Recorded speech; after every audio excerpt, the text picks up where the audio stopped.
Marketing sales activity, குறிப்பா sales ஆக்டிவிட்டியோ ஒரு 5 டேஸ்க்கு பண்றதா இருந்தா என்ன மாதிரியான ஆக்டிவிட்டிஸ் எல்லாம் பண்ணலாம்? ஒரு டெக்ஸ்டைல் ஷாப்ல இதை பண்ணி சக்சஸ்ஃபுல்லா பண்ணியிருக்காங்க. இதைதான் நம்ம இந்த வீடியோல பார்க்க போறோம்.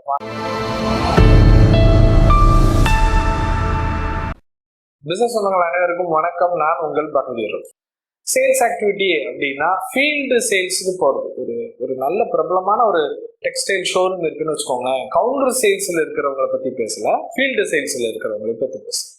அதுவும் 5 டேஸ்க்கு எப்பேற்பட்ட கஸ்டமர் எல்லாம் போய் பார்க்க போறாங்க, கஸ்டமர் ஆக போறவங்கள போய் பார்க்க போறாங்க அப்படிங்கிறத பார்க்க போறோம். First day schools, college, uniform எங்கெல்லாம் தேவைப்படுமோ அந்த மாதிரி டார்கெட் ஆடியன்ஸை மட்டும் பேஸ் பண்ணி ஃபீல்டு சேல்ஸ்ல இருக்கிறவங்க ஒரு 4-5 பேர் பிரிஞ்சு போய் அந்த டெமோகிராஃபில எங்க அதுக்கான டிமாண்ட் இருக்குமோ அவங்கள போய் அப்ரோச் பண்றத ஒரு நாள் வச்சுக்கிறாங்க. 2வது நாள் எங்கெல்லாம் ஈவெண்ட்ஸ் நடக்க போகுது, ஒரு பர்த்டே ஃபங்க்ஷனோ ஒரு மேரேஜோ எந்த ஈவெண்ட்ஸ் நடந்தாலும் சரி, அது ஹிந்து, முஸ்லீம், கிறிஸ்டின், அதை அந்த மேனேஜர், ஓனர் மூலமாவோ இல்லை ஈவெண்ட் டெக்கர் மூலமாவோ ஃபோட்டோகிராஃபர் மூலமாவோ தெரிஞ்சுக்கிட்டு அந்த பர்டிகுலரா இருக்கக்கூடிய பிரீமியம் லெவல் கஸ்டமரை மட்டும் மீட் பண்றது 2வது நாள் வச்சுக்கிறாங்க.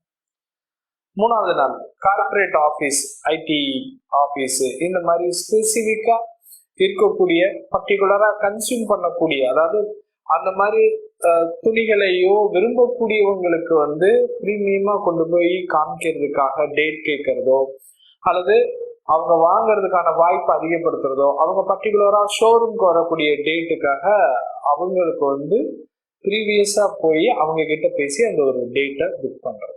இது 3வது நாள். 4வது நாள் சோசியல் மீடியா மட்டும், அதாவது வாட்ஸ்அப் குரூப், பர்டிகுலரா உமன்ஸ், லேடிஸ் இருக்கக்கூடிய நிறைய வாட்ஸ்அப் குரூப்புக்கோ இல்லை சோசியல் மீடியால இருக்கக்கூடிய அவங்களோட பேஜுக்கோ போய் இந்த மாதிரி எங்க கடை செட் சேரீஸோ ஒரு சுடிதாரோ இதெல்லாம் இருக்கு, நீங்க பார்க்கலாம் அப்படிங்கறத அவங்கள மட்டும் ஃபோக்கஸ் பண்ணி சொல்றது 4வது நாள். இப்போ கடைசி நாள், இதுல நம்ம என்ன பண்ணுவாங்கன்னா, ப்ரீவியஸா பண்ண எல்லாமே சரியா பண்ணிட்டாங்களா, அதுக்கு கால்ஸ் இருந்துச்சுன்னா அந்த கால்ஸ்க்கு பதில் சொல்றது, யாரும் அந்த ப்ராடக்டை பார்க்கணும்னு நினைச்சாங்கன்னா அவங்க கிட்ட கொண்டு போய் காமிக்கிறது, இது எல்லாமே 5வது நாள் பார்த்துக்கிட்டாங்க. ஸோ இதுல இந்த ஆக்டிவிட்டிஸ் திரும்ப திரும்ப பண்றப்போ, இந்த 5 நாள் ஆக்டிவிட்டிஸ்ல திரும்ப திரும்ப பண்றப்போ அவங்களுக்கு சேல்ஸ் இன்க்ரீஸ் ஆக ஆரம்பிச்சு. எந்த சீசன்ல யார் அதிகமா பண்ணுவா அப்படிங்கிற அருமையான ப்ளூ பிரிண்ட் கிடைக்க ஆரம்பிச்சு. நம்மளோட ஆக்டிவிட்டி தான் அடுத்து நமக்கு என்ன நடக்க போகுது அப்படிங்கறத முடிவு பண்ணுது. ஒவ்வொரு மணி நேரமும் நம்ம என்ன மாதிரியான ஆக்டிவிட்டி பண்ணணும், எதுக்கு நம்ம முக்கியத்துவம் கொடுத்து பண்ணணும் அப்படிங்கிறத இதை நம்ம பார்க்கலாம். 5வது நாள் இந்த மாதிரி கூட பண்ணிக்கலாம்.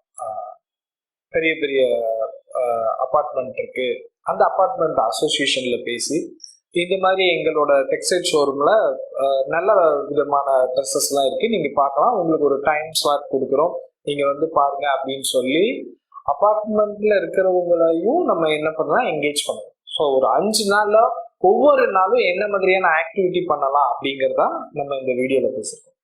நீங்க ஒரு டெக்ஸ்டைல் ஷாப் நடத்துறீங்க, இல்ல நீங்க வீட்டுல இருந்து டெக்ஸ்டைல் ஷாப்புக்கான ஷோரூம்ஸ்க்கான துணிகளை நீங்க கிளாத் விற்கிறீங்க அப்படின்னா கண்டிப்பா இந்த வீடியோ ரொம்ப பயனுள்ளதா இருக்கும். இதே மாதிரி ஒவ்வொரு பிசினஸ்க்கும் என்ன மாதிரியான ஆக்டிவிட்டி பண்ணலாங்கிறத வரக்கூடிய வீடியோல நம்ம பார்க்கலாம். இந்த வீடியோ ரொம்ப பயனுள்ளதா இருந்தா கண்டிப்பா உங்க ஃப்ரெண்ட்ஸ்க்கு ஷேர் பண்ணுங்க. மற்ற ஒரு நல்ல ஒரு வீடியோல உங்களை நம்ம சந்திப்போம். நன்றி, வணக்கம். நான் உங்கள் பகவதியார்.